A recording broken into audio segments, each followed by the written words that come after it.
Eu saúdo você com a graça, a paz e o amor de Cristo Jesus nosso Senhor.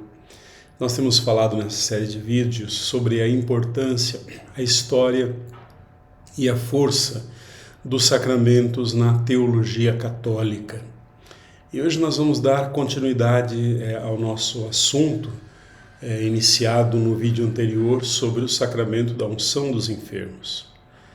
E se você ainda não viu o vídeo anterior, te convido a voltar no vídeo anterior, onde nós falamos sobre a história desse sacramento.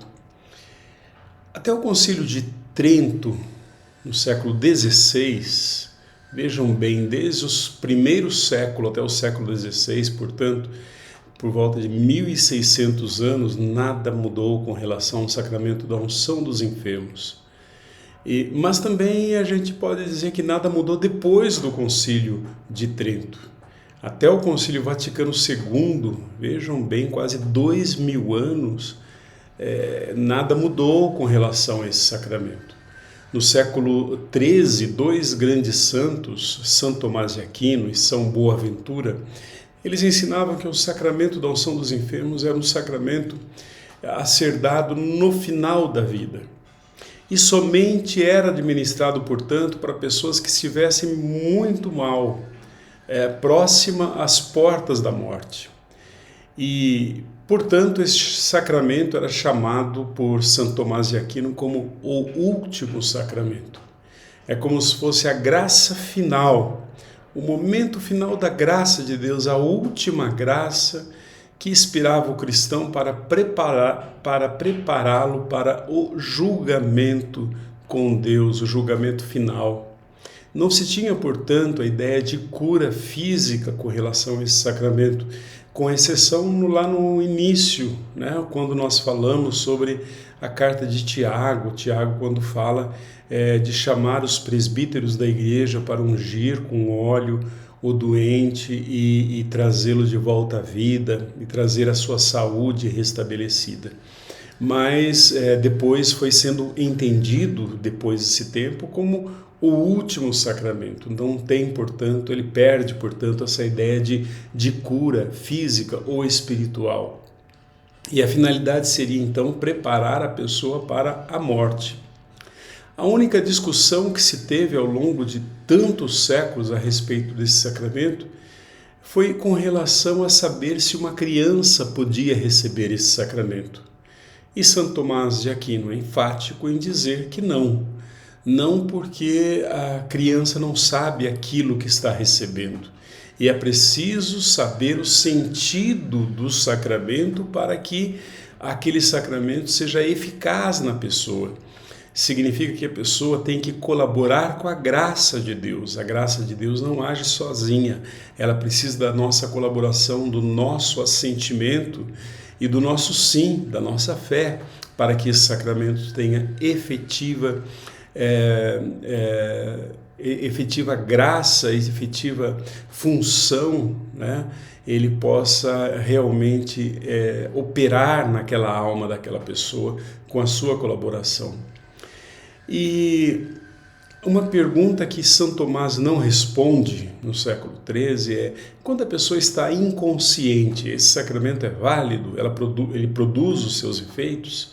Então ele não deixa nenhuma opinião a esse respeito.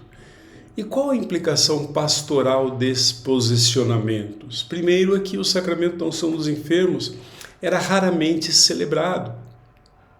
Por outro lado, existia uma situação muito ruim, quer dizer, quem fosse um lorde, um conde, uma pessoa, enfim, que tivesse posses e riqueza, podia contar com um sacerdote ao seu lado dia e noite. Assim, se a pessoa estivesse morrendo, o sacerdote estaria ali para dar a unção dos enfermos. Enquanto aquelas pessoas que moravam em zonas muito ermas, muito distantes da paróquia, ou fosse muito pobre, que não pudesse ter um sacerdote, pagar um sacerdote, porque era assim que funcionava, para estar do seu lado, então essa pessoa deveria esperar até o último momento para chamar o sacerdote. Muitas vezes, na maioria das vezes, não dava tempo, o sacerdote não conseguia chegar a tempo.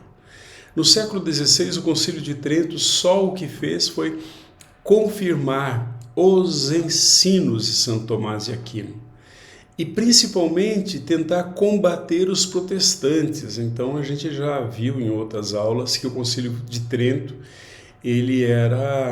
foi um concílio que se fez, né, para combater a reforma protestante. E os protestantes, claro, negavam que esse sacramento só serviria para o momento da morte. Eles se apoiavam muito naquele ensino no ensino de Tiago, né, que o sacramento também servia para a cura. Na realidade, o Concílio de Trento não gastou muito tempo com esse sacramento, digamos assim.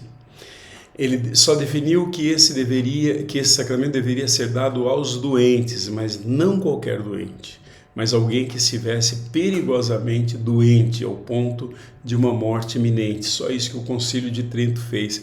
Ele não perdeu quase nenhuma hora para falar sobre esse sacramento. Quem se deteve mais sobre esse sacramento foi o Concílio Vaticano II na década de 60 do século XX. Ele fez uma verdadeira reforma na compreensão e na administração desse sacramento. Antes de tudo, a primeira coisa, ele mudou o nome e a função desse sacramento. Não se chamaria mais extrema unção, mas unção dos enfermos.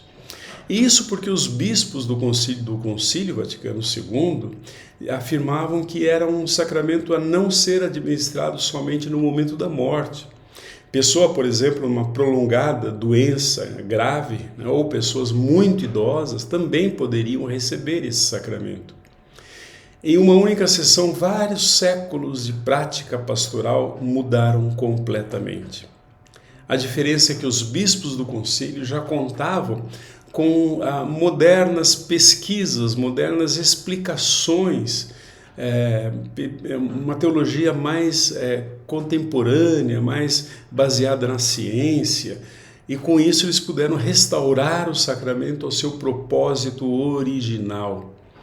Que significa dizer que a mudança mais significativa foi nessa compreensão de que a pessoa não precisa descobrir que ela tem uma doença séria. Ela pode receber esse sacramento, portanto, quando ela está, por exemplo, a caminho do hospital para fazer uma cirurgia muito séria, por exemplo. Claro que não é qualquer cirurgia. A pessoa deve estar novamente, do mesmo modo, com uma doença grave para justificar o recebimento desse sacramento. Mas, agora, uma pessoa idosa, mesmo sem doença nenhuma, mas enfraquecida, impossibilitada muitas vezes pela idade, ela também agora pode receber esse sacramento. A oração proposta na administração desse sacramento mostra uma renovação importante. Então, compare essas duas orações, uma oração que é feita hoje e a oração que era feita desde o Concílio de Trento. Como muda o tipo de oração, a gente pode ver que mudou essa compreensão do sacramento. Hoje, o padre reza a seguinte oração: através desta unção, possa o Senhor, em seu amor e misericórdia, vir em teu auxílio com a graça do Espírito Santo. E contrastando, nós temos uma oração antiga, da antiga extrema unção, que dizia o seguinte: através desta santa unção e da sua misericórdia, possa o Senhor perdoar os pecados que você cometeu através de seus olhos, da sua boca, dos seus ouvidos, mãos e pés. A renovação do sacramento da unção dos enfermos restaurou a ênfase desse sacramento não na morte, mas na cura. Isso também contribuiu para desencadear uma pastoral mais preocupada com os doentes da comunidade, que reza em cada missa pelos enfermos e também contribui para criar aquela tão necessária pastoral dos enfermos, com a ajuda também de leigos, visitando, levando a comunhão para os doentes. Então nós vemos agora, depois da renovação do Concílio Vaticano II, uma participação direta dos leigos nesse sacramento, na administração desse sacramento, embora esse sacramento fique restrito ainda ao sacerdote. O ritual atual também prevê a celebração desse sacramento, não só individualmente, mas de forma coletiva, em grupos, ou entre grupo de profissionais de saúde, num hospital, não precisa ser necessariamente na casa do doente, ou em missas dedicadas aos enfermos. Independente do lugar ou do público, o sacramento é celebrado à luz da Palavra de Deus. Então a Palavra de Deus agora ocupa um centro muito importante na administração desse sacramento. Tem uma oração no início de pedido de perdão, de leitura da Palavra de Deus, a imposição das mãos e a imposição do óleo santo, do óleo consagrado. Ao fim da celebração, hoje, o padre reza o seguinte: Senhor Pai Santo, Deus Todo-Poderoso, nós vos pedimos confiantes que o sagrado corpo do vosso Filho, nosso Senhor Jesus Cristo, seja para nosso irmão ou irmã remédio de eternidade, tanto para o corpo como para a alma, por Cristo nosso Senhor. Vejam como se reza hoje pela cura do corpo e pela cura da alma. É uma outra visão, portanto. Agora, quais os efeitos desse sacramento? O que esse sacramento faz na alma de quem o recebe? Então, dentre os efeitos desse sacramento, nós temos, número 1, assistência do Espírito Santo e de seus dons. Número 2, a união da pessoa com a paixão de Cristo. Número 3, a graça propiciada pela Igreja. E número 4, a preparação para a jornada final. Vejam, a Igreja entende que através desse sacramento, a pessoa então é revestida de uma presença especial do Espírito Santo e da ajuda, do auxílio dos seus dons. Os seus dons que vêm para a pessoa que o recebe, como o dom da fortaleza, da paz, da coragem, ajudando a pessoa a se confiar inteiramente a Deus, a crer nele, a ter seus pecados perdoados, a restaurar a sua saúde. A graça que vem através da Igreja é saber que toda a comunidade está presente ali na vida daquele enfermo, com suas preces, com seu apoio, com a sua ajuda. Na minha paróquia, por exemplo, nós fazemos uma visita muito mais ampla do doente. Nós temos a pastoral familiar, nós temos outras pastorais, a pastoral social, que vai também na casa para ver as necessidades materiais daquela família, para que a comunidade não falte também com ajuda material. Finalmente, através do sacramento, a pessoa se prepara para o seu fim, completando a unção recebida no batismo e recebendo, portanto, a plenitude da vida em Cristo. Agora, algumas implicações pastorais. Por exemplo, hoje as pessoas estão cada vez mais acostumadas com o fato de que o sacramento da unção dos enfermos não é somente para quem está morrendo. Isso é bom porque o padre é chamado antes que a pessoa possa ficar inconsciente. O padre é chamado antes dela ir para o hospital, por exemplo, ou dela ser entubada, etc, etc. Mas precisamos lembrar que esse sacramento ainda é para pessoas com doenças graves ou pessoas muito idosas. Nesse sentido, por que o Concílio Vaticano II quis enfatizar isso e continuar com essa ênfase? Porque o sacramento não deve ser nunca uma prática devocional. Eu não devo receber a unção dos enfermos porque qualquer gripezinha, qualquer dor de cabeça, qualquer mal-estar, eu vou lá e falo para o padre e dou um ar supersticioso à unção dos enfermos, como se aquele óleo fosse substituir toda a medicina. Então, o Concílio Vaticano II prevendo isso, e tentando prevenir para que não se tornasse uma prática devocional, ele continuou prevendo que o sacramento da unção dos enfermos deve ser administrado para pessoas com doenças graves. E para as pessoas que precisam de cura ou querem orar pela sua cura, a Igreja já prevê orações especiais fora desse sacramento. As celebrações podem trazer também cura, podem também aproximar as pessoas mais de Deus, da sua graça.